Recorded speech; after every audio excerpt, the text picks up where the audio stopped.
Hi everyone and welcome, John here. Today's video we're going to be looking at more ecom websites and product pages, but this time we're going to be doing stuff that is dynamically loaded. So this technique will work for pages like the one I'm about to show you, and also some other websites that use like JavaScript or whatever to load their content dynamically.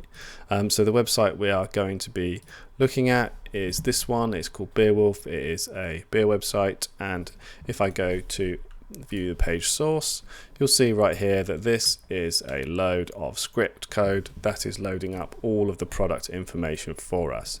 So if we were to use request some beautiful soup to try and get the product information, we wouldn't get anywhere. But what we can do is we can use request HTML to create a session and then render the page in the background for us. So how that works is we give it the URL, we create our session, and then we use the render function. And what that does is it loads a lightweight browser in the background as a process, and then renders the page that we've given it for us, and then lets us access that page. So what we need to do is, to start, we need to import request.html.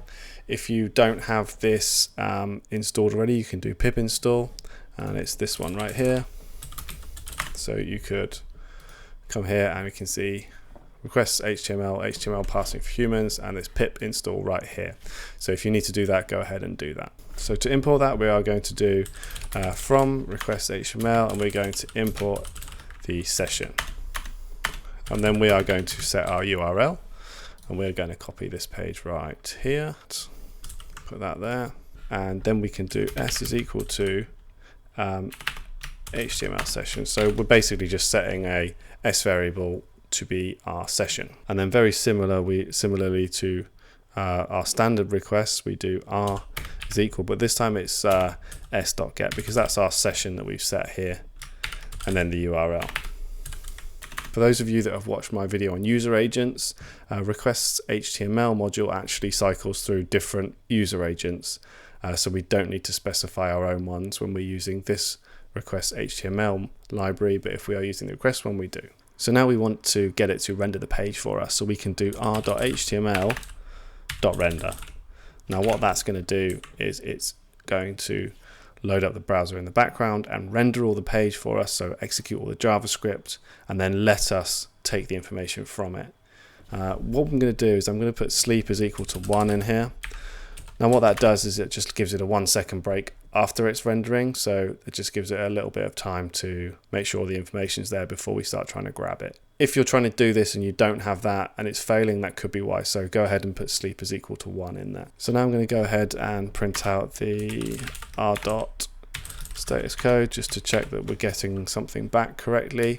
If this is the first time that you're running this, you'll see, for the first one, you'll see that you'll get a loading bar and it'll say, I think it's something to do with Puppeteer, and it'll say installing Chromium or something. Just let that go ahead and that'll install everything you need, and that's the browser that runs in the background. So we've got a 200 response, which is good. So we can get rid of that and we can go back to our page. Now we want to get our inspect tool. So let's do inspect and let's hover over the first item, which is this one here. So we've got everything, but what we want is all of the products, not just the individual ones at the moment. And I can see right above it, here's the product container, so this has got everything in it. So these are all the individual products, you can see them there. I highlight over them. So what we want to do is we want to copy. We're actually going to use the XPath for this one to get this information. When you use request HTML, you'll have access to the CSS selectors or the XPath. So we're going to use XPath for this one, for this demo. Let's copy the XPath. Now, as we would do normally, let's do products is equal to.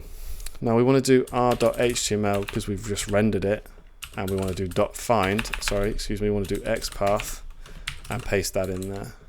What's also useful to do when you're doing the find or the searching for selectors or XPaths is I like to put in first is equal to true, just in case it partially matches or if it matches other elements. So we know that this is the first one on the page that's going to match this, so that's going to work for us. But if there were other ones further down, it would bring a list back, which would then be more difficult for us to interrogate. So I'm going to put first is equal to true in there. So if I now do print products, it's going to render the page for us and it's going to return an element for us. So there we got it. We've got it back. We've got the element div, and it's got the ID of product items container, which matches this, so we know we're in the right place. Now what we can do is we can do various things with this element. We could print the text out, but what I'm interested in is the link to each and every element that's within it. So I'm going to do print and do products, and we're going to do absolute links like that. So what that's done is it's printed out every link within that element, and because that is the element that's got all of the products in it, these are all the product links. We've got a nice big long list here. So what we can do is we want to create a loop, so we can loop through each one of those. So I'm going to do for item in products dot absolute links. Now if I print item, we're going to get them back individually, and we can actually use those to then go to each and every individual product page and get back the information from that page. So when we go to one individual product, we can see that we have a bit more information than we do on the main page. We've got the name, we've got our rating, we've got this little subtext information here, we've got a price, description, add to cart, and we'll come back to that in a minute, because that'll be how we know whether it's in stock or not. So if we go back to our code, we want to do another request. So we want to go out and get that page for each one of these links. Let's do r is equal to s.get again, and then item. So now if we go back here and we look for where the name of the product is, we can see it's in a div class of product info detail. So we can copy this class, and now if we print r.html.find, and because it's a div, and because it's a class, we can do dot and then put our class in. First is equal to true, just to make sure we get the first one, and dot text. So all this is this is looking in the response, which we've just got from getting the each and every link from the product page, and we're going to go ahead and we're going to use our s variable, which is our session, to get the information from that page. Okay, so we've already rendered it, and then we use r and html.find, and because we're looking for a div, we put div, and then because the class was this, a dot. So now if I run that, we should get all of the names, except I've missed a bracket here. We should get all the names back for every product that's on that page, which I think was about 30, 40 or something like that. You can see it's trickling through them all now. So I'm actually going to stop that, because we don't need to go through all of those. We know it's working. So let's change this into name and see what other information we can get. So let's get this bit here, nice and easy. So this is again a div class of product subtext. So that's exactly the same as this. Copy that, and it was product subtext in there, and we'll just call that subtext. Okay, the next thing we'll do is price. Same thing again, let's copy this, and the price is, click on our element selector here, so it's in a span with class of price. Okay, that works for us. So we can do, instead of div, we do span, and the class was price, like that. Okay, so let's test that. So let's do print name, subtext, and price. Check that all of that information is there for us. Great, so that's running through. Again, I'm just going to stop that. Okay, so what else can we get out? Well, as I mentioned earlier, we can see that this one says add to cart, and we hover over that and we can see that we've got a button. If we go a bit further up, we've got a div class of add to cart container.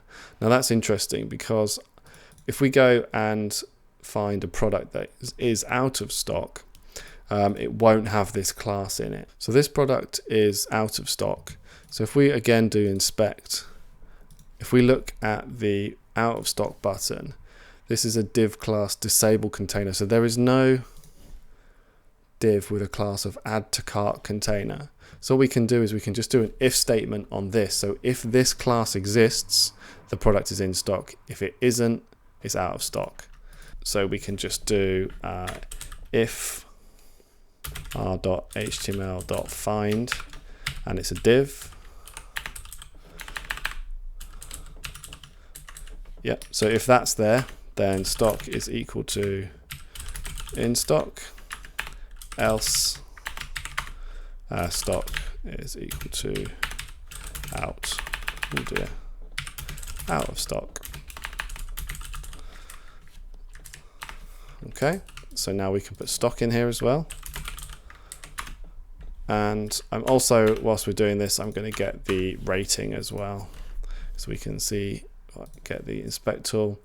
The stars is probably a bit more difficult to get, and I'm not sure we could do that, but fortunately it's got a number right here under the span of class label stars, and that gives us 3.10. This one's rated, so we can just do rating is equal to r.html.find, and it was a span label stars. Again, first is equal to true dot text. Okay, so now we can do stock, and we can actually put the rating in as well. Let's put it here. So let's run through that. Okay, and we can see that it's failed. Now I think that is because one of these doesn't have a rating, because it's looking for this label star span and it's not finding it. So what I'm going to do is I'm actually just going to put this into a try and accept.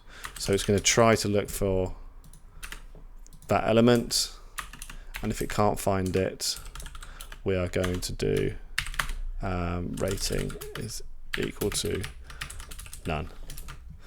All we're going to do is it's going to try and find it, and if it's not there, it's going to say that it is none. So if we print that now, it should run through every single one, and we should have some that are in stock, some that are out of stock, and some that don't have any ratings. We can see there's one that doesn't have a rating that we were falling over before. So what this has done is it's gone and got the link for every product. We've looped through it, we've loaded each page up, and we have found information for every individual product, including whether it's in stock and the price. So that's where I'm going to leave it for this one. But next video, in part 2 of this one, what we're going to do is we're going to split this up properly into the 3 steps that I like. So we're going to have the request, and we're going to have the pass, and we're going to have the output. So we're going to split them up into functions, and the output is going to be into CSV or Excel file. We're also going to deal with the pagination.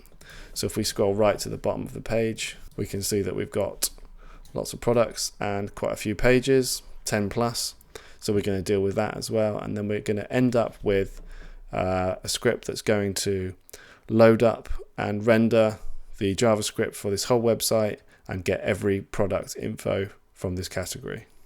So that'll do for now. Thank you guys. Cheers. Like the video if you like, subscribe for more web scraping content, and I've got a lot more web scraping content already on my channel. So if you're looking for something specific, go back through my videos. You might find something that's useful to you. Thanks. Bye.